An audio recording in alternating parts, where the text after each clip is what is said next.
Bienvenidos, welcome, benvenuti a este espacio en el que conversar acerca de cosas inspiradoras es lo que nos inspira. Fascinados con las infinitas posibilidades que la colaboración, la creación y la conexión ofrecen, aquí los esperamos y aquí nos quedamos. Tenemos, eso sí, una muy edulcorada patología. Vemos todo a través de un cristal rosa caramelo que nos ayuda a preservar sana y salva nuestra fe en el poder de la imaginación. Y ahora vamos a hablar. Muy buenas, hoy en Metralla Rosa vamos a estar conversando con una artista española que vive en Londres. Ella es de Bilbao, Itziar Bilbao Urrutia es su nombre.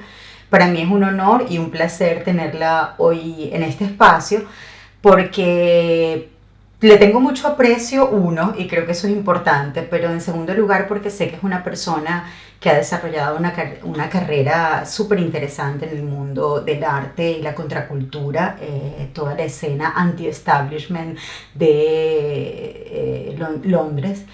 Y en especial desarrolla un trabajo muy vinculado al cuerpo, la mujer, el deseo, lo carnal. Tiene mucho que ver con todas las cosas que en lo personal me interesan. Así que conversar contigo va a ser definitivamente un gustazo. Muchísimas gracias por aceptar la invitación, por estar aquí con nosotros y por abrir un poco lo que yo sé que es tu trabajo personal para que otros lo descubran. Gracias por invitarme. Hace muy poco tuviste la oportunidad de mostrar un trabajo que llevaba como título Pornography, The Theory. Porn, the theory, Fantasy, the Practice. El título completo, el título completo no aparece? Es Porn, the Theory, Fantasy, the Practice. Uno de los vídeos se componía de dos vídeos y uno de ellos se titula Porn, the Theory. Lo presentaste en un local en Londres que me imagino es una galería, tiene un perfil un poco también como de la escena no tan establecida del arte en Londres. ¿Cómo llegó a ti la oportunidad de hacer esa exhibición?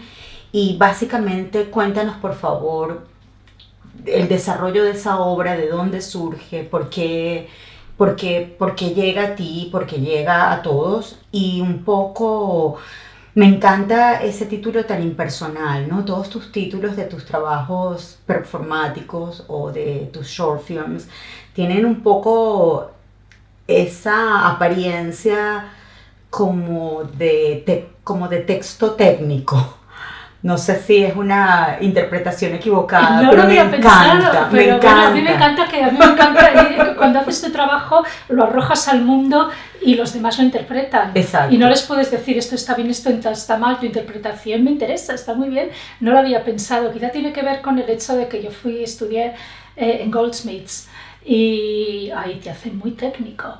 Y a veces esa parte técnica es como una armadura que te salva, que te protege, sobre todo en Londres. Me has preguntado cómo surgió este proyecto en particular. Sí. Este proyecto, por lo menos el 60% de las personas involucradas no son británicos. Okay. Como ocurre en Londres, hay personas rusas, brasileros, británicos, también, en fin, como es Londres, es multicultural. Empezó como un proyecto con un artista muy contracultural de Londres, británico, Stuart Home, que nos conocemos como amigos y desde el momento en que nos conocimos decidimos que queríamos colaborar juntos, que conectaban muy bien nuestras preocupaciones artísticas o culturales, conectaban. Y eso en unos meses produjimos dos películas cortas. Una de ellas es Porn, the Theory, que dura unos 6 minutos, y la segunda, que también mostré en este show la semana pasada, se titula Bondage as Theme and Technique. Que también tiene un título súper impersonal, casi como de tutorial, pero me encanta. Me gusta porque un poco todo lo que sucede hoy en día en la comunicación masiva tiene esa dualidad que va de lo muy impersonal a lo muy íntimo constantemente, ¿no? Y es allí, de lo particular a lo universal y de lo impersonal a lo íntimo, donde ocurren las cosas más interesantes.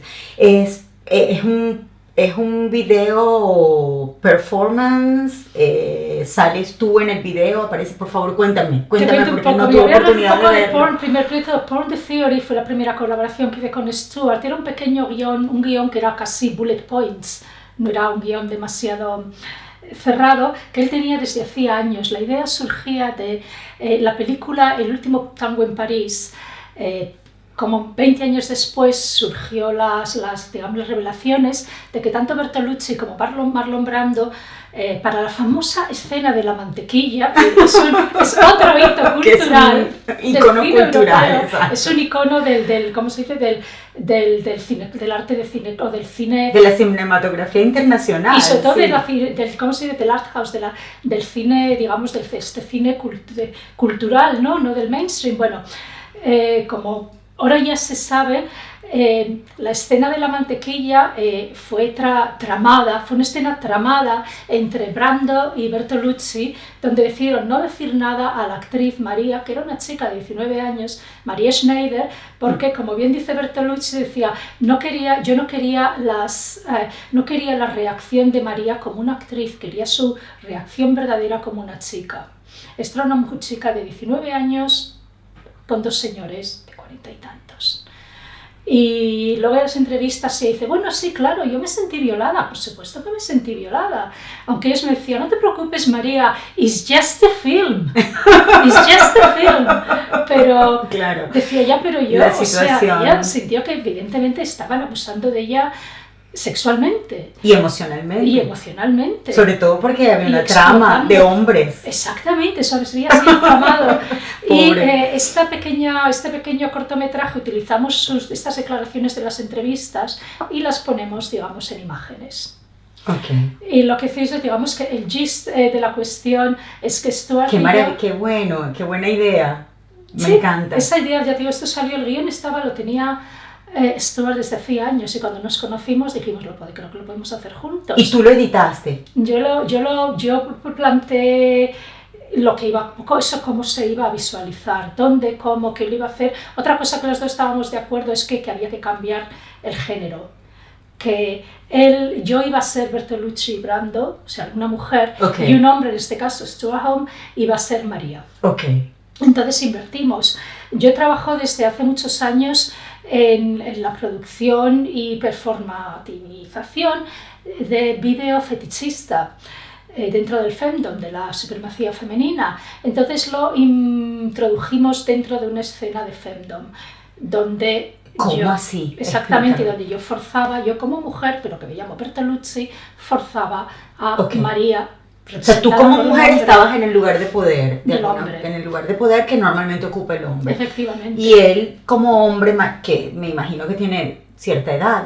Es un hombre perfectamente adulto. Ok, que digo, pero que hacía, repetía el discurso, digamos, las palabras de era la representación de esta persona, en este caso de esta mujer, siendo acosada y abusada sexualmente, pero representado con un hombre. Me parece interesantísimo porque además el poder de la palabra descontextualizada y recontextualizada se hizo absolutamente presente, supongo. Sí, además la forma en que lo hacemos técnicamente, yo le dije, yo no me aprendo cosas de memoria, de verdad, yo no tengo paciencia para eso. Eso es una labor que los actores... Hablamos así a la cámara de manera muy fría, porque vamos repitiendo como con un autocue lo que nos van diciendo. Como una cosa memorizadita, ¿no? Mira, si yo me dejara llevar emocionalmente por mis, digamos, impulsos emocionales, mi trabajo tendría un yo así de grande y todo diría yo. Pero eso no funciona. Oscar Wilde dijo, nunca empieces una frase con I, con yo. ¿Y cómo se hace en inglés? Es tan difícil. Nunca hables en la primera persona, y es cierto, mi trabajo funciona en el sentido de que me siento, digo, aquí estoy diciendo lo que quería decir cuando me separo emocionalmente. Pero el inglés no lo hace fácil. El inglés es un idioma donde la figura, el pronombre singular, personal, tiene un poder, una presencia, no un poder, una presencia que a mí muchas veces me molesta, porque claro, que vengo del español, trato de usarlo menos, pero en inglés tiene sentido. Está diseñado un idioma muy pragmático y diseñado para que las cosas las digas siempre planteando ese yo muy pronunciado, pareciera. Quizás por eso, por lo que Oscar Wilde dio este consejo a los escritores, digo, cuidadito porque allá si no te metes en tu propio ombligo. Mira, ahí estuve googleando antes de que llegaras, no logré dar con el autor o la persona que dijo que lo contrario de la vida no era la muerte sino el sexo. Pero en todo caso es una frase que me interesa muchísimo para empezar a desarrollar esta conversación que tenemos. ¿Por qué el sexo o la sexualidad o el cuerpo o el deseo, lo carnal, los juegos de poder que están siempre inherentes a la vida, al planteamiento sexual, a la experiencia sexual? ¿Por qué son aparentemente tan importantes en tu obra? Porque basta echarle un vistazo a tu Facebook o a tu Instagram para uno entender que es allí donde te posicionas, es allí donde te posicionas firme y siempre se entiende que hay una búsqueda conceptual, que la idea es estimular un poco el intelecto. ¿Cuándo crees que nace esta visión artística dentro de ti? ¿Existe o es una tergiversación mía? Siempre he estado ahí. Yo provengo del País Vasco, que es una parte de la península ibérica donde es famoso, dicen, en el País Vasco no hay sexo. El problema vasco es como la Inglaterra de España. Peor. Es cierto que es una sociedad donde no se vive con sensualidad. La sensualidad entre los vascos parece que está muy proyectada, por ejemplo, en su gran gastronomía. Yo siempre he dicho, si los vascos invirtieran la energía que invierten en la gastronomía, en su exploración sexual, serían los mejores amantes del mundo. Además te voy a decir una cosa, es una comida donde el protagonismo que tiene, lo simple pero delicioso, porque es delicioso, porque es un buen ingrediente, porque es increíble, es uno de los países donde se come mejor. El pescado es de morirse y de verdad todo pareciera muy poco artificioso. Lo echo de menos. Todo pareciera como muy simple y al mismo tiempo es funciona, divino. Sí. Esa simpleza, hay algo de llano, de ir al Sí, para al poder grano. ser tan simple viene de mucho, quiere decir que debajo hay mucha complejidad. Ojalá esa complejidad también lo hubieran empleado en explorarse, y es una cosa que yo siempre he querido hacer. Voy a copiar una cita de una artista vasca que también emigró creo que fue a Barcelona, ahora no recuerdo su nombre, si algún día ve este vídeo, siento no haber podido nombrar, pero voy a robar su cita. Dijo que ella abandonó Euskadi, el País Vasco, en exilio sexual. Yo también. Y lo dijiste como sí. casi que en postura mística religiosa. Sí. Yo sabía que mi identidad sexual era algo que tenía que explorar, que era muy importante, que era una parte de mí, no sé, importante. ¿Y esa búsqueda realmente comienza al salir del País Vasco o tú crees que Mira, empezó los vascos antes? son como los británicos en el sentido de que se sueltan la melena cuando salen fuera. Ok, que es tremendo. A mí es tremendamente... No me resulta simpática, por ejemplo, la visión de... Bueno, por algo fue escrito Dr. Jekyll y Mr. Hyde en este país. Pero cuando vas en el metro después de las 11 de la noche un fin de semana y todo se convierte en algo distinto, a mí esa hipocresía me saca un poco de quicio, porque me gusta, o sea, si vas a hablar duro y si te vas a expresar y si quieres ser volcánico, está bien, pero de día o de noche da igual, o sea, no es que bajo el efecto del alcohol sí, sin el efecto del alcohol no, se quitan la máscara. Es como un poco muy dual, en un sentido muy no necesariamente ¿verdad? positivo. Una cosa o la otra, sin algo entre medio. Sí, la ambigüedad me encanta, pero esa dualidad así un poco hipócrita me conflictúa. O sea, que llegas a Londres ¿en qué año? La primera vez con 20 años, en 1986, como fui squatter en Brixton, cerca de aquí, durante casi 3 años. Yo vivía con 4 hombres gays de Bilbao, éramos los únicos punks de Bilbao y vinimos a Londres porque queríamos ser Porque punks éramos los únicos y, punks. en fin, queríamos ser punks sin que nadie estuviera continuamente exigiendo que explicáramos por qué llevas ese aspecto, por qué te vistes así, por qué haces esas cosas. En Londres no te preguntaban eso. Exacto, ni todavía, eso es una cosa maravillosa de esta ciudad. Claro, que la yo creo verdad, que vivimos a más... menos de que tú seas una persona que andes por la calle muy... Aquí toda individualidad no te despierta mayor curiosidad a menos de que sea en el plano sexual, pero de real, no de la dramatización del sexo, sino real. O sea, alguien que tiene mucha sensualidad llama mucho la atención en las calles de Londres, porque no es normal ver a una persona, por ejemplo, me da la impresión a mí, si es parte de un discurso que tiene que ver con costume, con el disfraz, está todo bien. Pero sí, con la performatividad. Con la performatividad del sexo está bien, pero cuando es real, choca un poco, llama la atención, se ve inmediatamente, brilla, es como si alguien de otro planeta, sí ocurre un poco. Todo lo demás pasa desapercibido, nadie se entera, somos todos lo que uno quiere ser y eso es divino. Me imagino que sentiste esa libertad. Claro, esa libertad sí. Por otra parte, digo, estos compañeros de squat, teníamos unos squats súper tidy, súper limpios, súper bien decorados, estaba todo Era muy todo bien. maravilloso. Ellos iban mucho a clubs gays y es donde empecé a descubrir de forma...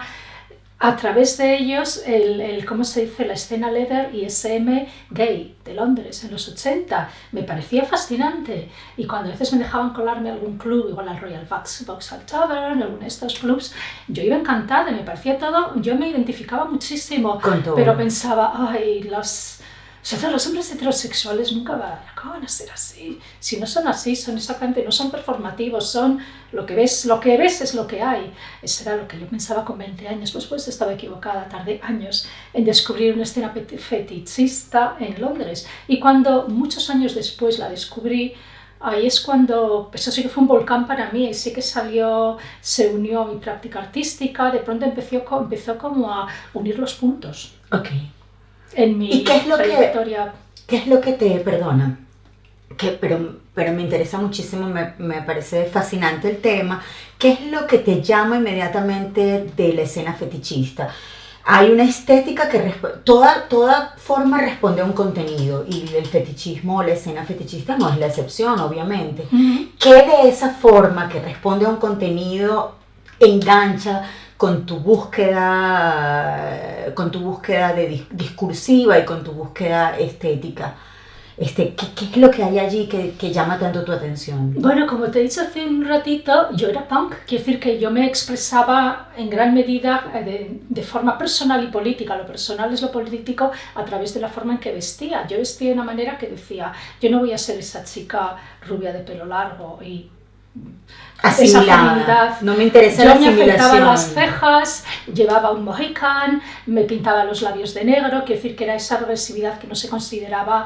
Hoy día todo eso está muy asumido, pero esto era en los 80, se considera como una especie como de renuncia a la femineidad tradicional como que te imponen, y para mí era como una provocación en vez de una búsqueda de seducción instantánea, al contrario, te provoco para que no gustarte.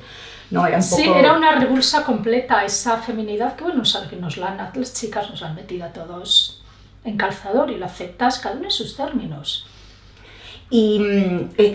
Pero considerando que forma siempre es reflejo de contenido, ¿qué es en el contenido de la escena fetichista? ¿Qué hay allí que le habla a Itziar?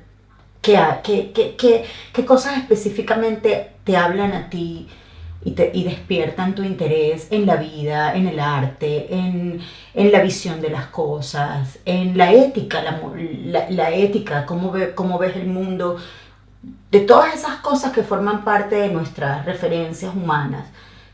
¿Cómo se nutren de esa escena en ti y viceversa? Lo primero que me atrajo, además de, por supuesto, al principio la indumentaria, que luego al fin me di cuenta de que no era algo, que no era un disfraz, que realmente ahí había unos roles. Lo que más me interesaba, que eso fue cuando descubrí desde el principio, digamos, el leather scene, el gay, la escena leather gay, fue lo que llaman el power exchange, el intercambio de poder. Yo sabía intuitivamente que el sexo, incluso el amor, era un intercambio de poder. Donde había alguien que estaba encima y alguien que se deja, alguien que impone y alguien que se deja imponer. Siempre hay un intercambio de un poder. Dominante y un sumiso. Por así decirlo. Uno que está arriba, otro que está abajo. Y los roles son muy eróticos. Así ponerse roles, la performatividad, como pues eso, que el sexo para mí no era algo genital o el hacer sexo, hacer actividades sexuales, sino para mí era algo sobre todo que estaba en la mente. Creo que sí. Creo que eso es lo que más me interesaba, que el sexo estaba en la mente. Que era todo un discurso que se podía elaborar desde la elaboración mental. Además, teniendo en cuenta de que la única, digamos, ideología política que me ha interesado, la única que me ha interesado en mi vida realmente es el anarquismo. Sin embargo, sexualmente el que haya estas jerarquías me fascina. Quizás claro, por justamente porque entra en contradicción con la búsqueda igualitaria que existe en otros terrenos de ti, ¿no? Sí. Sí. Y luego también de lo que estábamos hablando antes, el cambiar las tornas del género, el cambiar los roles del género, eso es algo que también siempre me ha fascinado. Cuando descubrí que había una escena en la que realmente entre una escena, digamos, no gay, incluso no queer, el queer empezó más tarde, pero en los 80 sí, había una escena gay, luego sí que había una escena heterosexual, al principio muy pequeña y muy normativa, muy heteronormativa. Pero bueno, que ha ido evolucionando, pero tampoco se podía llamar queer. Pero bueno, cuando vi que también una mujer cis podía ser parte podía encontrar otras personas, hombres, mujeres, otros géneros, que también se sentían atraídos de manera por la erótica de ese intercambio de poder y de ese subvertir los roles del género, bueno, ahí me encontré que mi trabajo como artista hablaba de ello. Exacto. Ahora estoy preparando un show que va a ser cerca de Bilbao, en el País Vasco, a principios de octubre, donde me han pedido trabajo mío de hace 20 años, de hace 22 años, trabajo muy antiguo, que lo hice entre la época en que terminé la Facultad de Bellas Artes y regresé a Londres en los 90, porque estuve un poco yendo y viniendo entre Londres, el País Vasco, Madrid durante unos años, hasta que me establecí de nuevo, me he montado antes. En 1996 vine y ya me quedé. Pero vine más hecha, había estudiado unos años de Bellas Artes, tenía una práctica artística, sabía que para ser artista y sobre todo en los términos que yo quería ser, Londres era un buen sitio. Lo sigue siendo. Lo sigue siendo. Y ahí yo ya venía con una forma, digamos, embriónica, con todas estas ideas, que muchas de ellas las había aprendido, ya te digo, en Londres, yendo a clubs gays leather en los 80, yendo, por supuesto, a clubs contraculturales de two-tone skinhead, goth, punks y todo tipo de clubs que ha habido siempre, y bares que ha habido siempre en Londres, y toda esa forma de expresarse subculturalmente, que a menudo también tiene mucho que ver con la sexualidad de uno, y eso lo veía que en Londres era algo que estaba muy bien expresado. O sea, cuando volví en 96 ya con unos estudios de Bellas Artes que me habían enseñado digamos, a encauzar mi práctica. Por cierto, hice Bellas Artes en el País Vasco trabajando como gogó en una discoteca. Desde los trabajos del cuerpo siempre han sido lo mío, los trabajos del cuerpo, y trabajaba los fines de semana, bailaba en un podio en una discoteca y tenía 25 años. Y claro, del cuerpo, pero además de explorar nuevos límites y entenderlo de maneras subversivas. Siempre desde el cuerpo, pero entendido como un instrumento subversivo, como algo con lo que podías elaborar un discurso muy combativo, ¿no? Sí, además creo que el cuerpo de la mujer es muy fácil de hacer subversivo, porque está tan encajonado en cómo lo que es ser una buena mujer, que una mala mujer, o una mujer correctamente o no correctamente, está tan encauzado, y a mí lo que me gustaba era explotar esos, o más bien retar todas esas pautas, esas rejas las que nos han metido. ¿Y en qué momento de toda esta historia que me estás contando, narrando, que tiene como muchas evoluciones, periodos y hitos, en qué momento empiezas a trabajar como dominatrix? ¿Cómo llega eso a tu vida? ¿Cómo lo descubres? ¿Por qué te interesa? Mira, cuando estaba en Londres a finales de los 90, intentando hacer una carrera como artista, haciendo trabajos que hemos hecho todos, trabajando en pubs, trabajando en cocinas, limpiando casas, en fin, entregando flyers, por hacer los trabajos que hemos hecho todos. Y algunos amigos me dijeron, ¿por qué no intentas tú has hecho Bellas Artes, ¿por qué no intentas entrar aquí en una escuela, en un art college? Y tenía una amiga que estaba haciendo un máster en Goldsmith. Yo no sabía que Goldsmith entonces era tan famoso. Esto era en 1999, 2000. Y solicité, me dice, ¿por qué no solicitas un máster en Goldsmith? Y yo dije, muy bien. Yo voy. Lo solicité. Listo. Lo siguiente que sé, me envían una carta, todo por papel, diciéndome, te invitamos a hacerte una entrevista.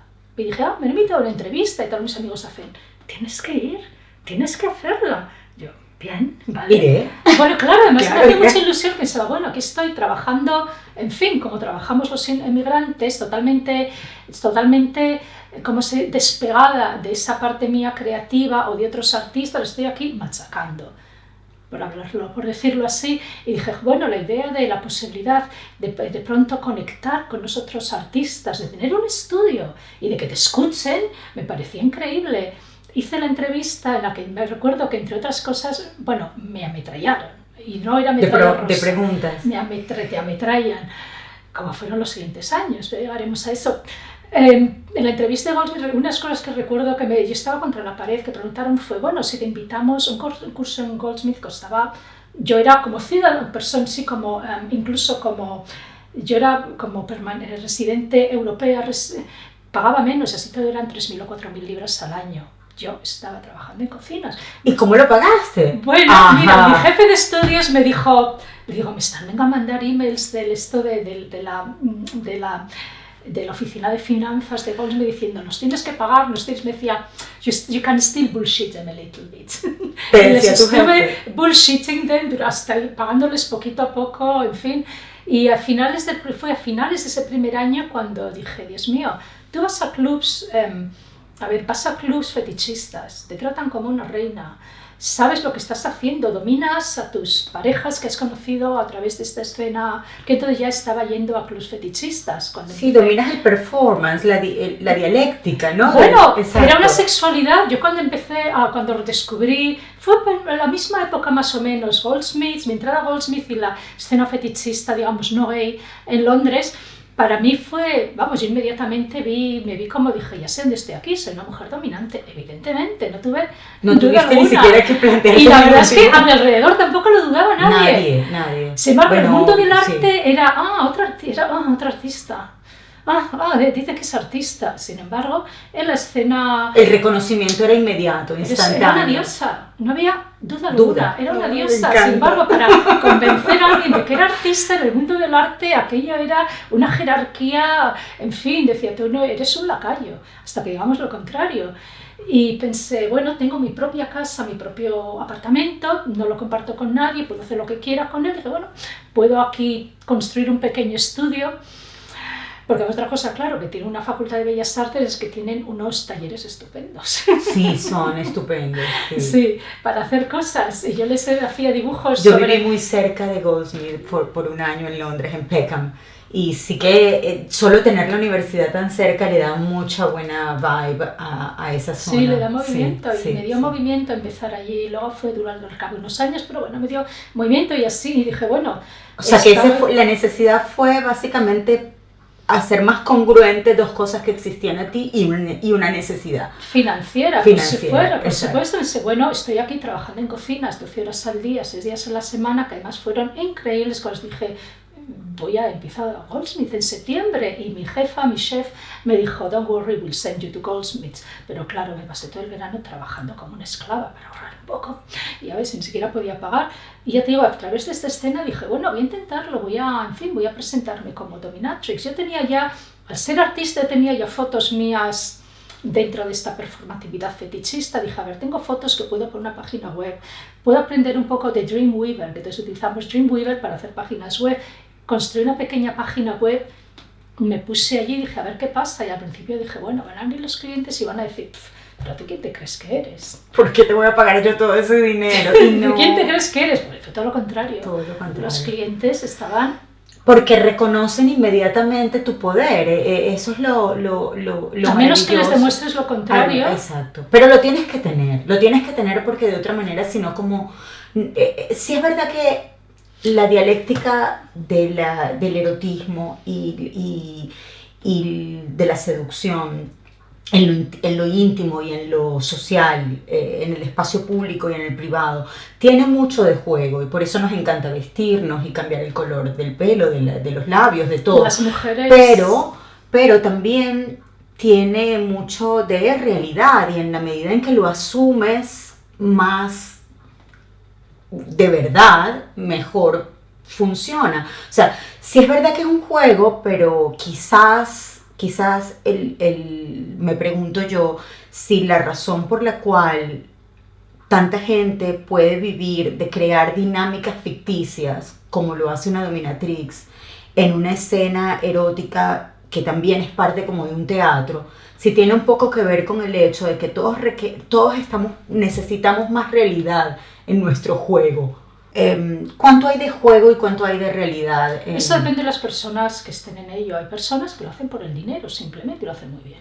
Hay personas que sacan más de ello. Yo llevo ahora 17 años haciéndolo y como hemos estado hablando antes fuera de la cámara, si no obtuviera más que el dinero, sería agotador, me vaciaría porque sería yo dar energía.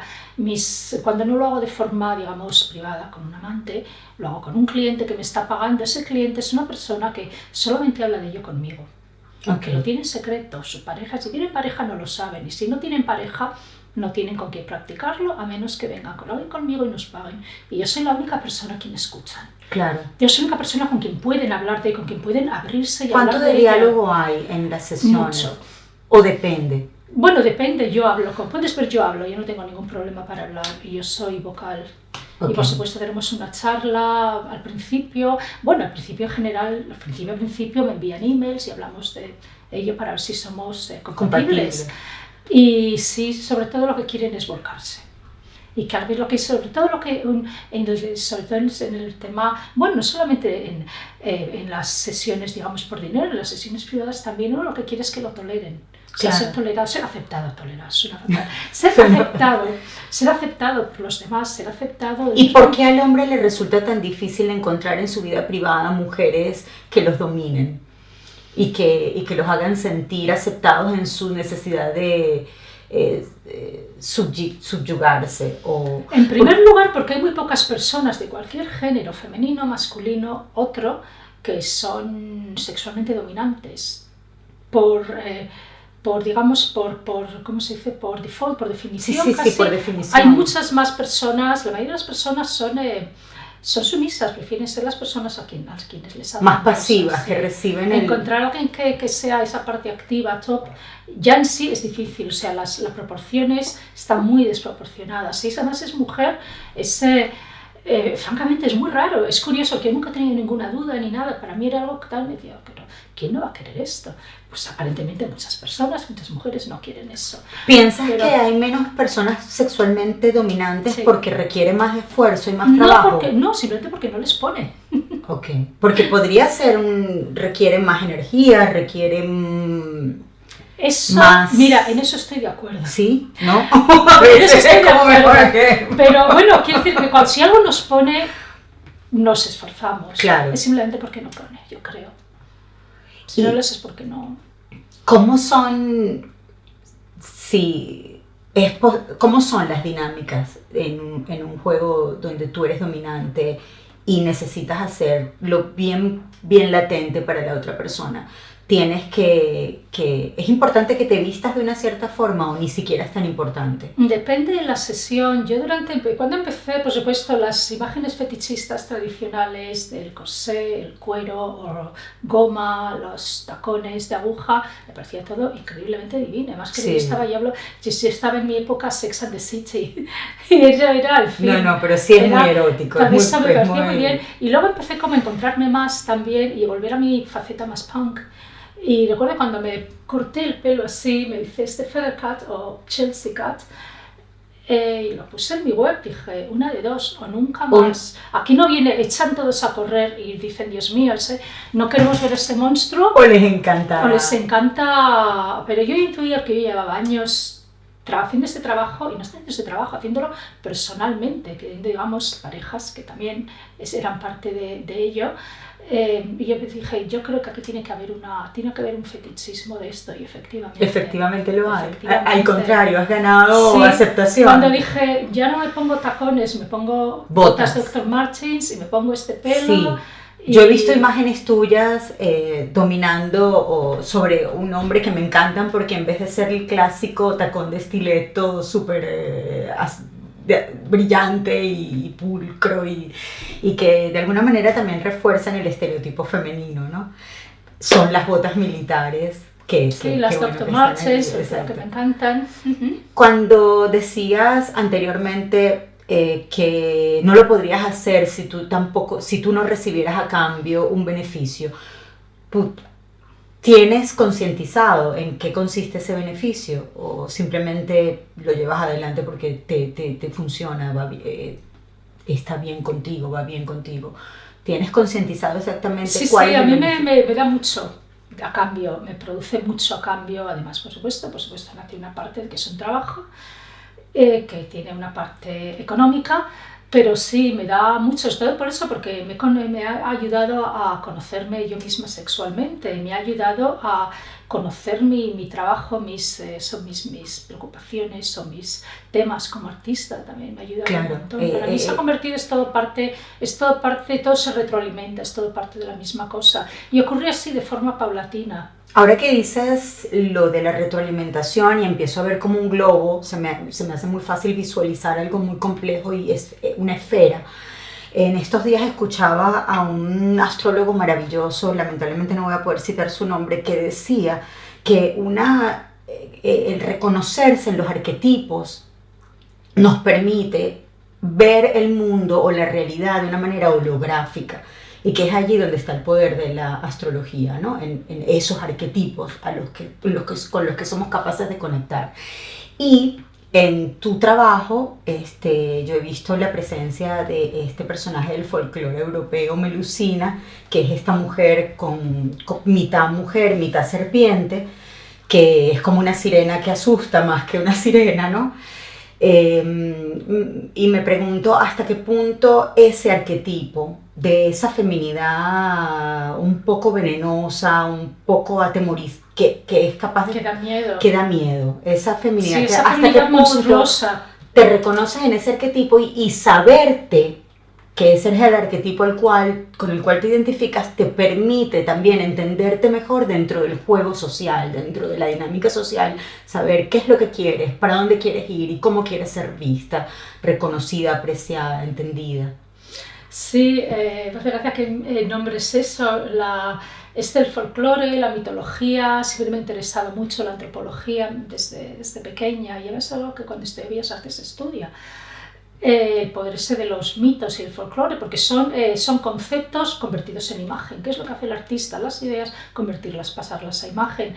Y la imagen de Melusina siempre me ha fascinado precisamente por eso, porque sabía que estaba representando una feminidad monstruosa. Y cómo se rechaza. En la historia de Melusina se casa con un caballero, ella es un hada, pero ella es una hada, se casa con un caballero, y ella, al casarse con ella, curiosamente, él obtiene poder, sobre todo económico, gracias a ella. Ella le construye un castillo, en fin, ella le da las tierras, ella le da todo. Ella le dice, yo te quiero, nos amamos, nos casamos, pero solo te pido una cosa, los sábados son para mí. Los sábados. Okay. Todos los sábados yo me encerraré, digamos, en la parte del castillo, en mi torreón, mi exclusivo, y tú ahí no entras. Muy bien, aceptan ese trato, pero pasan los años y sobre todo al caballero le empiezan a comer la cabeza diciendo, ¿sabes lo que hace tu mujer? Seguramente te engaña, ¿qué secretos tendrá? Seguro que te engaña, es el tema de siempre, el sexo, el engaño, el adulterio. Seguramente es porque está con otros. Yo decía, pero no puedo mirar, no puedo preguntarle porque le he prometido que esa parte suya es de ella. Y que yo no entro ahí, dicen, pues, dice, pero esta mujer te está engañando, sin lugar a dudas. Claro, la independencia femenina. Entonces le entran los celos y un día va y mira por ¿cómo se dice? Por la ranura de la llave, por la cerradura. Y lo que ve es que Melusina se está bañando y la mitad de su cuerpo es de serpiente. Porque los sábados ella se vuelve a convertir, vuelve a su forma atávica, se convierte en septiembre, en serpiente. Ese es su secreto. Claro, él la ve y se horroriza. Ella descubre que ha sido traicionada en su promesa y ella sale volando y el castillo, todo lo que le ha dado, desaparece. Y ella también y le pierde. Y para mí este cuento, claro, tiene muchas cosas. Tiene también lo difícil que es para las mujeres, lo que Virginia Woolf llamaba una habitación propia. Melusina pide su habitación propia y no se la respeta. Su espacio propio. Que es también el espacio mental y el espacio emocional, que en este caso, claro, como todos los mitos, lo simbolizan estos sábados de ella, ¿no? Pero que al final no es otra cosa que el derecho a tener una vida que no te pertenece totalmente, tener una vida que también me pertenece a mí, así sean secretos. Eso, no tener un espacio, una vida personal. Exacto. Que las mujeres... Secretos, el derecho a tener secretos. El derecho de tener una intimidad que no tiene nada que ver ni con tu familia, ni con tu pareja, ni con nadie, sino que es tuya y ser respetada, que es lo diferente. Es curiosamente porque es una historia del siglo XIII y te está hablando de eso, de que a las mujeres no se les permite tener una vida. Y tú tienes una cola de serpiente que te hiciste. Sí, he hecho unas cuantas. El segundo film hice una pequeña residencia artística en Mallorca, en un lugar increíble que se llama Can Monroig, que es una casa medieval. Inca, un sitio increíble con pozos, es increíble. Y estoy una semana... El perfecto lugar para hacerse una cola de Melusina, de serpiente. Fue una cosa muy primera. ¿Cuánto tiempo estuviste en esa residencia? Unos 10 días. Y ahí preparé una performance. Y se me quedó, acabó de ser, no tenía aún muy claro, fue el inicio de algo. Yo quería utilizar esto que a mí también tiene mucho que ver con la sexualidad, digamos, dominadora de la mujer, dominante, etc. Y no surgió mucho, pero luego cuando decidí hacer estas películas con Stuart Home, la segunda, he hablado de la primera, Porn the Theory, la segunda que hicimos, Bondage as Theme and Technique, si lo diré, yo decidí adoptar otra vez esta imagen de la Melusina, simplemente yo aparezco completamente cubierta de negro y tengo una especie de cola que es simplemente una tela muy larga que voy arrastrando y es una pseudocola en la que ato a Stuart y lo suspendo, que una de mis técnicas que utilizo... De suspensión, o sea, lo cuelgas. Sí, ¿cómo se dice? El bondage japonés de cuerda. Yo practico el shibari o bondage de cuerda japonés, donde ato a este hombre y lo suspendo. Y después, cuando editamos la película, hay unas voces en off de diferentes textos por Andrea Dworkin, su libro Pornography, que es paradójico, pero a mí me interesa mucho. Andrea Dworkin está completamente en contra de la pornografía, pero a mí me interesa mucho su punto de vista. Andrea Dworkin, Linda Williams... ¿Te interesa por qué? Porque es contradictorio con todo lo que tú crees. Bueno, yo estoy completamente de acuerdo en todo lo que dice, aunque no estás de acuerdo en no estar de acuerdo con la pornografía. Yo estoy muy de acuerdo en la forma en que ella completamente desmiembra el patriarcado, cómo funciona el patriarcado, pero luego no estoy de acuerdo en que diga que el hacer pornografía nos quita el poder a las mujeres. Ahí no estoy de acuerdo. No es 1972. Claro. Las cosas no son perfectas, pero es el año 2019, es muy distinto. Otros textos que utilizamos fue Linda Williams, que tiene un texto, no me acuerdo cómo se titula, donde ella es un texto, es teoría crítica de cine, donde ella habla de la pornografía como un género cinematográfico, que es algo para mí siempre ha sido. La pornografía es un género cinematográfico, como los videojuegos son medios de comunicación, como aunque los no westerns, como las comedias románticas o como los dramas. Es un género cinematográfico que tiene sus tropes y sus arquetipos suyos. Bien, y habla de ello. Otro texto era un texto de Stuart, un pequeño texto mío en el que yo hablo también de cómo hago mi trabajo, por qué hago mi trabajo en la pornografía. ¿Alguna vez has hecho alguna película pornográfica? O sea, digo, pero así como de verdad dentro de la industria porno. ¿A qué hablas de verdad? Bueno, quiero decir que no como trabajo artístico, no como planteamiento artístico, sino bueno, yo tengo una página web sí, yo soy pornógrafa. Okay. Desde el año he trabajado para otros. Desde el año 2010 tengo mi propia. ¿Cuál es la página, perdón? The Urban Chick Supremacy Cell. Okay.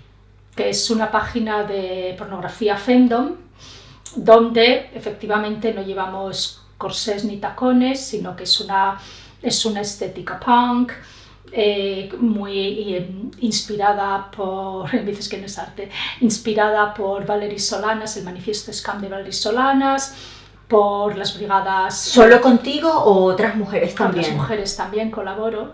Okay. Donde llevamos botas Dr. Martens, es una especie como de célula terrorista, feminista, punk, femdom. Me encanta. Estéticamente. Y, volviendo a Bondage, el cortometraje, el short film que hiciste. ¿Qué es lo que recientemente toda la cultura shibari en el mundo occidental parece estar teniendo un momento como de mucha exposición casi trendy, ¿no? Como que está de moda. Da la impresión de que está de moda, todo el mundo le gusta, cada vez es más aceptado, cada vez es más comprendido. Ahora yo me pregunto, que he experimentado pocas veces, algunas para trabajos de modelo o de arte. Sí, porque es muy visual. Y otras muy poquísimas. ¿Qué es lo que más nos resulta fascinante del bondage, además de lo técnico, que es complejo? El hecho de que mientras más renuncias a tu poder dominante, más libre eres, de alguna forma. No lo sé. ¿Eso te lo has planteado alguna vez de esa forma? Tú que eres tan dominante. Claro, a mí me conviene planteármelo así. como si no nos dieran patadas la vida todos los días. Claro, pero digo, tú que tienes esa identidad tan atávica y fuerte, cuando te dejas atar, cuando renuncias a tu necesidad de dominar, te conviertes en mucho más dominante que cualquier otra cosa. No entiendo, ¿quieres decir en la sumisión hay una dominancia inversa. Hombre, por supuesto tiene que haber para que sea consensuado, tiene que haber un consenso entre dos personas. Entonces las dos personas en ese sentido tienen poder. Y por supuesto, el dejar que te hagan, necesitas pautas para ello. Pero preguntas sobre cómo veo yo la sumisión, una cosa que siempre he pensado, por supuesto, le doy vueltas eróticamente, conceptualmente, visualmente, de todas las maneras, todos los días. Cuando dicen, sí, eso de ser sumiso, claro, es para los hombres, claro, los hombres que tienen mucho poder quieren someterse. Mira, yo he dominado de manera erótica, amorosa, financiera, lo que quieras, a muchos hombres cis, de muchos orígenes, obreros de la construcción, literalmente, estudiantes, personas que trabajan en la City con muchísimo poder, posiblemente. ¿Te has enamorado de alguno? No.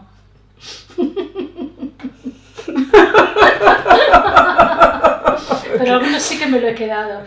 Porque es que de todo intercambio real existe la potencialidad de resultar dependiente afectivamente de esa persona, ¿no? Sí, pero no. Pero no, porque yo no. Ahora bien, tengo 2 o 3 muy buenos amigos que he hecho a través de los años, que comenzaron como clientes y luego se han convertido en grandes amigos. Porque, bueno, conoces a mucha gente. Pero lo que querías decir es que la diversidad es infinita. No tiene nada que ver con el poder, digamos, que tienen en su rol, sobre todo en la vida.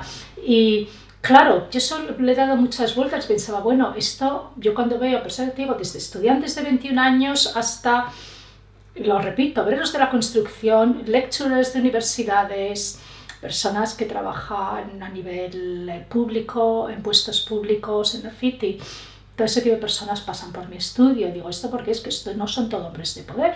Aquí hay el middle manager, aquí está toda la fauna, digamos, profesional masculina del país y hombres en paro también.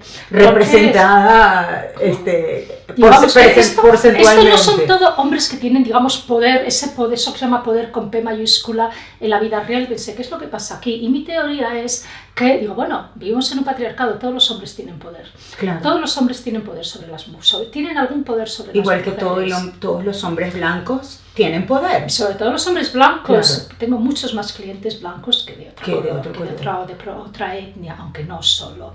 Mira, desde el hombre que hace el manspreading en la Northern Line, en el metro, hasta el hombre que es el CEO de una empresa, están expresando poder. Hasta el hombre que llega a casa esperando que su mujer le ponga la cena cuando viene de la obra, o una madre que le dice: mi hijo come más que mi hija, o mi hijo va a ser el que va a estudiar, tú eres la chica, esas cosas que las hemos oído. ¿Piensas que en las culturas donde la sexualidad es más evidentemente reprimida o tiene un lugar menos obvio, menos abierto, son culturas donde se da más la necesidad de crear estos juegos paralelos? No, es universal, universal.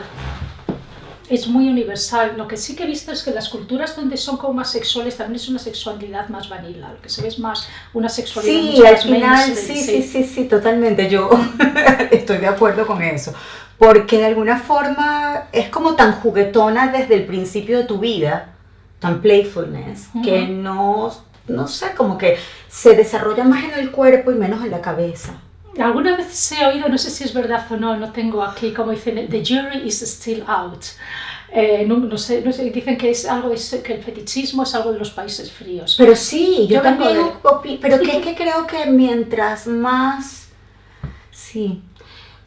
porque el hombre es el único animal en el que puede llegar a un orgasmo sin tener ni siquiera ningún tipo de experiencia física, porque la cabeza es muy fuerte, es muy poderosa, y es allí donde el fetichismo tiene lugar, es allí donde nace, donde se desarrolla, donde crea todos estos links de inmediato estímulo, placer y estímulos que son mentales. Creo que Foucault en Historia de la Sexualidad dice que el fetichismo, SM, BDSM, llámalo como quieras, kink, es la sexualidad donde el eroticismo sale de los genitales, o sea, se aleja de los genitales e incluso se aleja del cuerpo.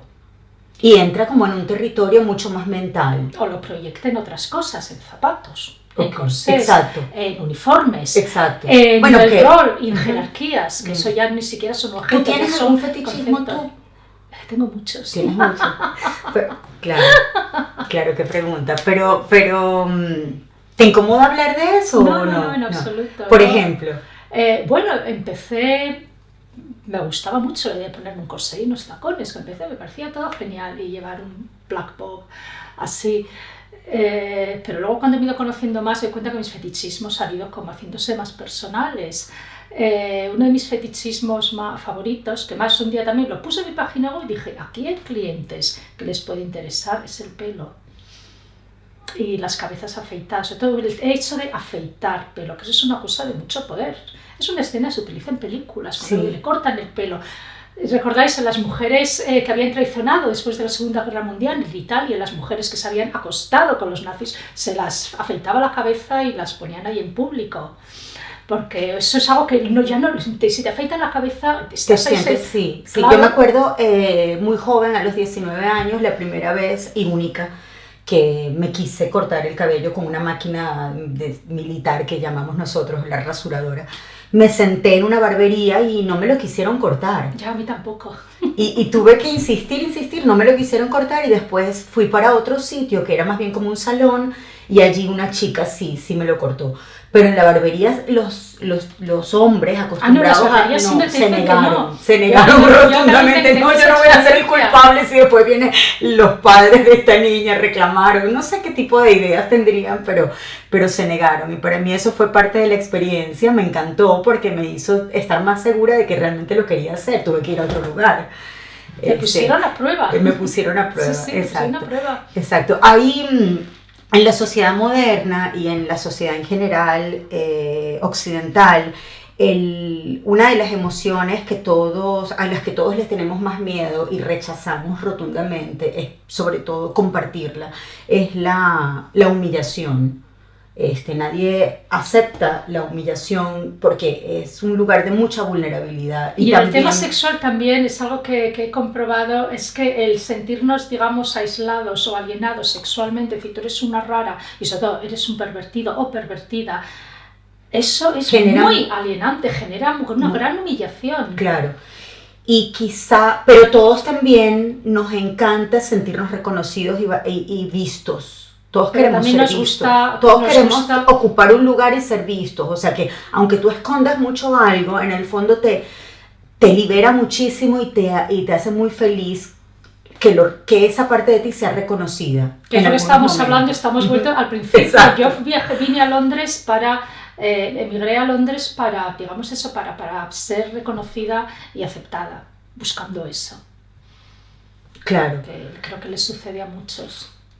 Y todavía vivimos en sociedades donde colocarse en sitios de vulnerabilidad no está bien visto. Bueno, imagínate en esta, donde llorar en público todavía es así como un gran tabú. Para tus clientes es una experiencia realmente de exorcismo a veces. Es muy catártico, sí.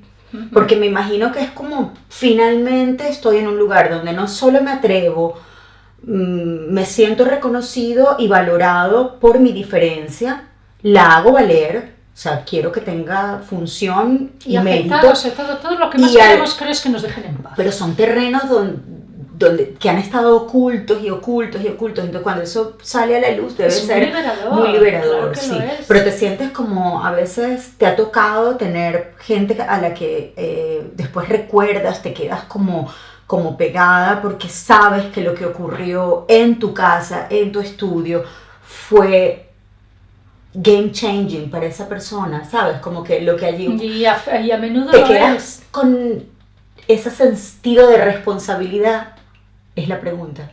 El sentido de ¿cómo se dice? De haber achievement, ¿cómo se dice? De haber alcanzado algo. De haber alcanzado algo que tiene sentido para mí, para otra persona. Otra cosa que hago también, porque llevo muchos años trabajando en esto, que digo, es parte también de la forma en que me expreso, forma personal y artística, es que yo no quiero estar en la primera página de Google diciendo mujer que domina, porque de forma genérica. Yo trabajo sobre todo mis redes sociales y mi optimización en la web y cómo trato de salir cuando me busquen para que me encuentren las personas que me están buscando a mí, no a mí como personalmente, sino la dominación que yo hago, la que a mí me gusta, los fetichismos y la forma en que a mí me gusta. Entonces, las personas que me encuentran no es solo que quieren ser dominados por una mujer, se quieren ser dominados por una mujer X. Con tus características. Con las características de eso del fetichismo que a mí y teniendo tan claro tu rol dentro de lo sexual y dentro de lo femenino, de poder y de reafirmación de ese poder, de búsqueda de ese poder, cuando no te colocas a ti misma, la pregunta es, ¿en qué momentos de tu vida sientes que balanceas eso, que te colocas a ti misma en posición de sumisión? Porque uno siempre busca ese balance, de alguna forma u otra. De hecho, las mujeres... hay estadísticas y todo, ¿no? Que las mujeres, tú lo debes saber mucho mejor que yo, las mujeres que más han logrado posiciones de poder en el campo laboral y de independencia y todo eso, les encanta en lo íntimo a veces ser un poco humilladas o que te digan cosas como tú, bicha. Bueno, para empezar... Porque es estimulante. Es estimulante a quien le gusta eso, a mí me estimula no. De una manera positiva. Pero en ningún terreno de tu vida, ¿no? Bueno, el tema erótico no. Okay. A veces en la vida real, por desgracia, tenemos que tragar y aceptar. Claro. Además, Dios mío, somos emigrantes, hemos tenido que aguantar mucho. Sí, todos los emigrantes hemos pasado por el aro, todos los emigrantes pasamos por el aro.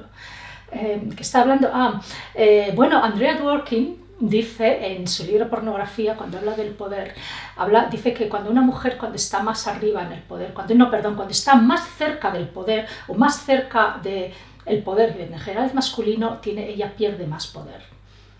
el poder de la mujer lo van perdiendo a medida que va subiendo. Cada vez está cerca de hombres más poderosos, la mujer pierde poder. Y eso yo lo veo muy claramente en las mujeres todas alrededor de Trump. Está clarísimo. Están solamente, su único valor es ser unas mujeres que representan una feminidad muy tradicional. Y sí, como además se nota que está siempre reprimiéndose, no hablo sexualmente, están siempre... Melania se nota, se ve en Melania, es como un volcán que está haciendo. Sí, hay algo debajo de ella. Tiene mucha rabia. Hay mucha rabia. Pero vamos, yo no sé lo que hay, pero me da a mí la impresión de que hay mucho que está reprimiendo. Y en como que están dejando de ser ellas mismas para mantenerse en ese lugar, status quo de otro. Status quo, sí. Sí, y a mí lo del discurso del poder femenino siempre me llama mucho la atención porque cuando la mujer para adquirir poder entra en el juego estereotípico del poder masculino, no me parece que esté ganando ningún poder. Pero eso es otro terreno, o sea, son como otro discurso. ¿Sabes? Cuando sientes que debes cambiar el tono de la voz, tienes que hablar como una determinada manera, tienes que gestualizar, como que mientras más te parezcas a un hombre, más poder representas, y no creo que tenga nada que ver con la verdadera identificación con el poder femenino, que es una cosa que tendremos que construir con los años. Claro, eso tiene que ver un poco ser, bueno, ¿qué es poder? Poder es ser un hombre, pero entonces vamos a ser como hombres. Eso me recuerda a esta cultura de los 90, las ladettes, que sobre todo en Gran Bretaña había muchas, Zoe Ball y todas estas mujeres celebrities de los 90, que eran mujeres que eran como tíos. Ellas bebían mucho, recuerdo Kate Moss con unas pintas ceguines así de grandes, bueno, de pinta. Esa cosa de, pues eso, como soy una mujer que marca, pero haciendo, digamos, un poco imitando esa masculinidad de la ladette. Y eso ya se ha pasado. Eso es de los 90. Hablemos de Londres. Cuando llegaste ¿cómo ves la escena? ¿Existe una vanguardia en Londres todavía? Me imagino que en el momento en que llegaste era un momento histórico en el que había la globalización de la comunicación o la inmediatización de la comunicación estaba en un nivel distinto, y yo siento que hoy en día tenemos todos tanto acceso a tanta información que pareciera que las vanguardias o las subculturas cada vez tienen menos espacio, menos poder real. ¿Tú cómo lo ves?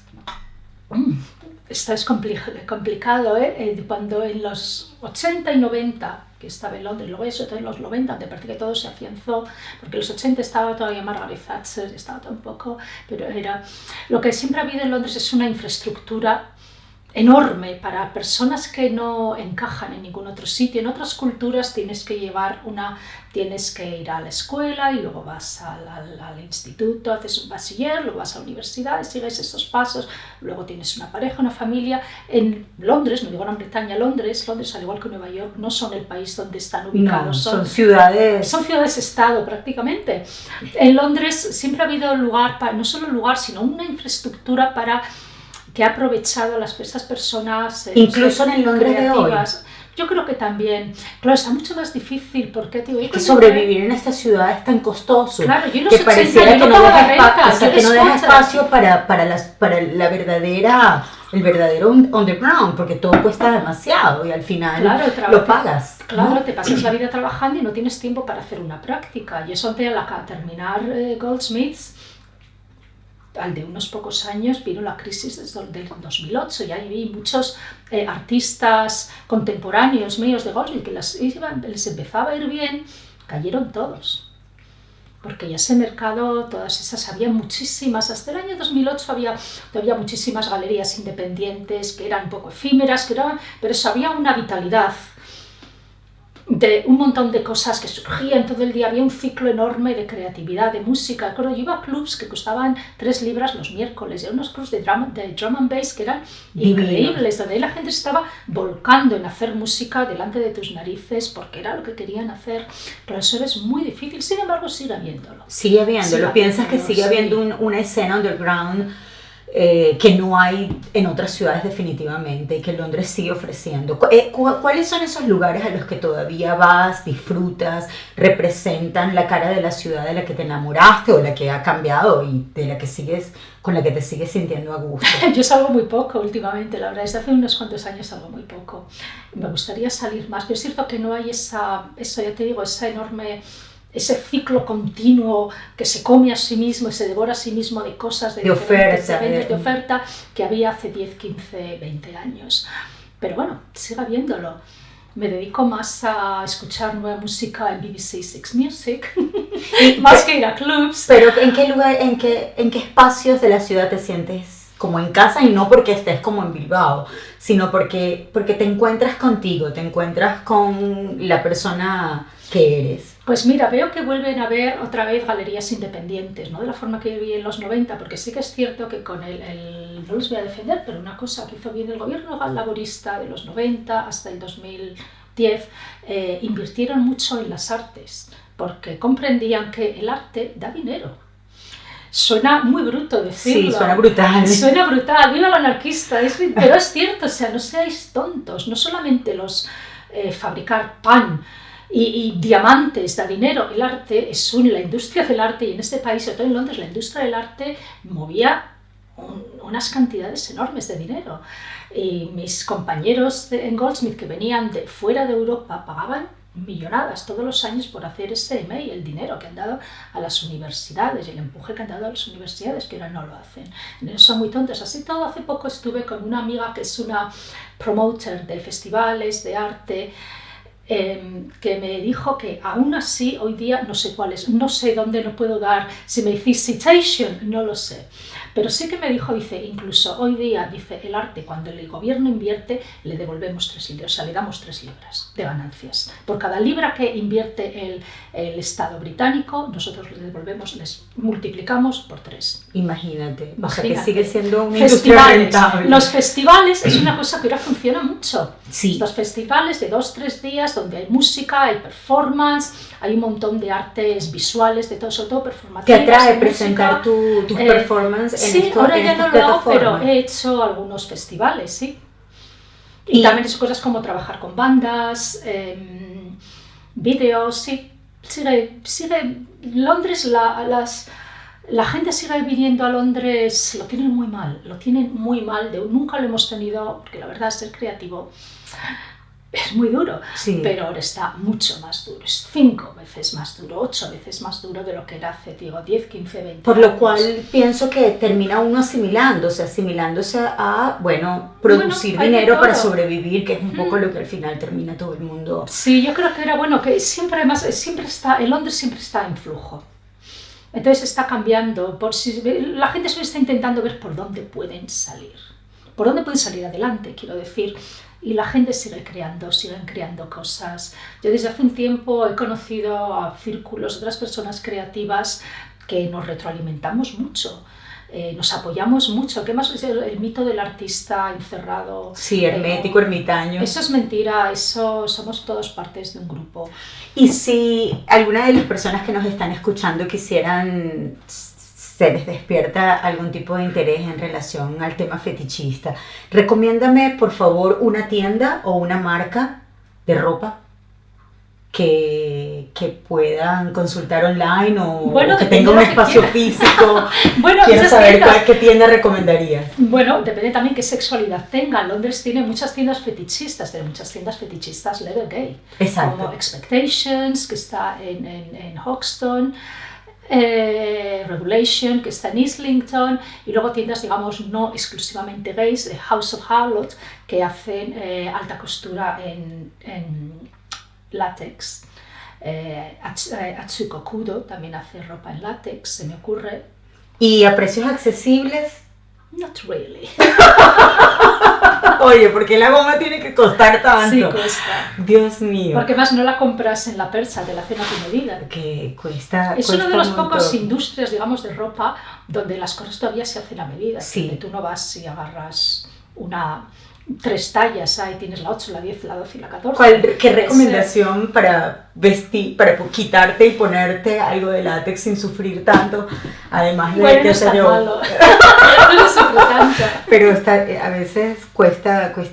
Esa es una inversión también de tiempo y de energía. Además el látex no dura para siempre, el látex se desintegra con el tiempo, que si una ropa de látex no te va a durar 20 años. No es ecológica, me imagino, tampoco. Bueno, es una goma vegetal, pero seguramente tienen que destrozar el Amazonas para crearla. Posiblemente. Ahí está, aparte, a Melusina le brillaron los ojos. Recomiéndame un libro que pueda ser interesante para leer ahora en las cosas en las que andas en este momento que están estimulando tu cabecita. Para mí un libro que se escribió en los 90, pero para mí creo que es seminal, es Gender Trouble de Judith Butler. Ok. Porque habla de que el género masculino-femenino es un mito, no existe, que es un espectro de masculino-femenino y todo un espectro, que el género es un invento social que no existe. Si quieres explorar online, entrar en contacto con personas que de pronto te abran opciones, puertas, ventanas para descubrir tu propia sexualidad, si te interesa el mundo fetichista o si te interesa... ¿Sí? Bueno, en Londres hay reuniones que se llaman munches, no sé cómo, bueno, en Londres y en toda Gran Bretaña, en Estados Unidos, en el mundo anglosajón en general se llaman munches, como de munch, donde... es una especie de reunión o pequeño party, pero digamos a horas normales, ¿no? Entre la tarde a la noche, pero temprano, donde puedes conocer y entrar en contacto con otras personas. Hacer como networking con gente. Hacer como networking y conocer otras personas. Yo es así como empecé, pero claro, fue hace casi 20 años. Y todavía existe tanto. Porque sí, también creo que... Parece ser que sí, hace muchos años que no voy a uno, pero parece ser que sí. También hay una cosa online tipo Facebook o... Hay una página web que se llama FetLife. Exacto, FetLife. Sí, yo no la utilizo, no la utilizas. No la utilizas, o sea que no tienes referencia de si es buena, mala o... No la utilizo porque me parece un laberinto, me parece muy complicada, pero es una forma, sobre todo si no conoces a nadie, de empezar a conocer personas, porque más te pone en qué área está cada persona. Hay personas de todo el mundo, tiene millones de... Quiere decir que hay personas en tu área. Cuando me tomo frente a la posibilidad de entrevistarte a ti, una de las cosas que me atrajo más la atención es que tienes como una triple faceta y en ambas, en todas esas facetas se relacionan no solo en lo estético, sino también en lo conceptual, pero además todas tienen que ver como con feminismo, con un rol de la mujer mucho más combativo, irreverente, dominante, de exploración del rol dominante de la mujer. Y yo te veo como una artista dominatrix que también es un poco, tiene un lado místico como de bruja, hechicera, porque lees las cartas, el tarot y lo has hecho en festivales de arte, de dark arts, y te he visto, me has leído el tarot a mí en lo personal. Te he leído las cartas, sí. Sí, creo que cuando empecé con cuando decidí utilizar, que es algo que está en rodaje, no está todavía, arquetipos con el de Melusina, fue porque es una forma en la que quiero un poco investigar también dónde está ese interés mío de... Siempre he leído las cartas del tarot y siempre me han interesado, bueno, desde que tenía, no sé, 19 años, me han interesado, porque siempre me han atraído eso, los mitos, digamos, las religiones, la simbología, sobre todo los mitos históricos, los mitos clásicos griegos, romanos, del norte de Europa, también de Latinoamérica, de los mayas, sí, toda esa, digamos, esa forma, esa cosmogonía, esa forma de ver el mundo o la experiencia humana de una manera, pues sí, de una manera simbólica. Que digo que un artista lo que hace es poner conceptos, convertirlos en imágenes o en narrativas, y la mitología es lo que hace, convierte a las mujeres en arquetipos. ¿Existe alguna carta con la que te identifiques en particular por lo de los arquetipos? Sí, bueno, con unas cuantas, las que las veo digo, esa soy yo, la reina de espadas, la estrella, a veces ¿cómo se dice? La papisa también, porque luego es introvertida y se encierra en sí misma, y eso a mí no me cuesta nada. ¡Qué maravilla! Y cuando lees el tarot, ¿es una experiencia meditativa? ¿Es una experiencia no sé, mística. ¿Cómo lo vives tú? ¿Qué es lo que a ti te parece? ¿Qué pasa ahí? ¿Qué sucede? Sí, yo utilizo el tarot tanto si me lo leo a mí misma como si lo leo a otra persona, simplemente para ver dónde estamos en este momento. Y qué es exactamente, cuando alguien me dice, me gustaría saber, yo qué sé, si vamos a comprar esa casa o qué va a pasar, o si estudio, si decido volver a estudiar, ¿tú crees que es una buena idea?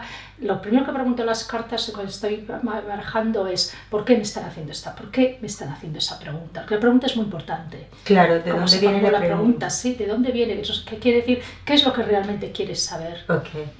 Y creo que una de las razones por las que fue mi primera vez experimentando una lectura de tarot, y una de las cosas que me gustó es que había leído un pequeño comentario, publicidad que habías hecho en tu Facebook, donde decías que final de año era un buen momento para hacerse una lectura general y que no era acerca de saber para dónde ibas, sino saber dónde estabas. Un poco lo que estás diciendo. Claro, que saber dónde estás te va apuntando, porque yo no pienso, yo creo que tenemos, libre albedrío en este mundo. Bueno, yo no creo en... ¿Crees en el destino? No, eso es lo que iba a decir. No creo que tenemos un destino ahí escrito. Entonces yo no puedo decir te va a ocurrir esto. Lo que yo veo en las cartas, la forma en que yo leo las cartas, o más bien interpreto el tarot, está diciendo, bueno, estás haciendo estas cosas y están dirigiéndose en estos caminos. Estos son los caminos hacia los que está apuntando. Porque, ¿cuál quieres tomar? Okay. Esos son los caminos, tú eliges cuál quieres. Bueno, con esto despedimos este episodio de hoy de Metralla Rosa, pero con la promesa de que vamos a tener un material adicional que todos van a poder también acceder a él, en el que vamos a hacer una pequeña lectura, si estás de acuerdo, a Metralla Rosa para ver en qué lugar del mundo estamos. Y antes de que esta conversación termine, hago entrega oficial. Merchandising. Gracias. Muchas gracias. Gracias. Muchas gracias. Qué ricura, gracias. La bolsa también te la puedes llevar. Me quedé también la bolsa. Gracias. Muchas gracias a ti. Un honor y gracias por tanta apertura y tanta bondad. Gracias por hacer unas preguntas tan interesantes. Gracias.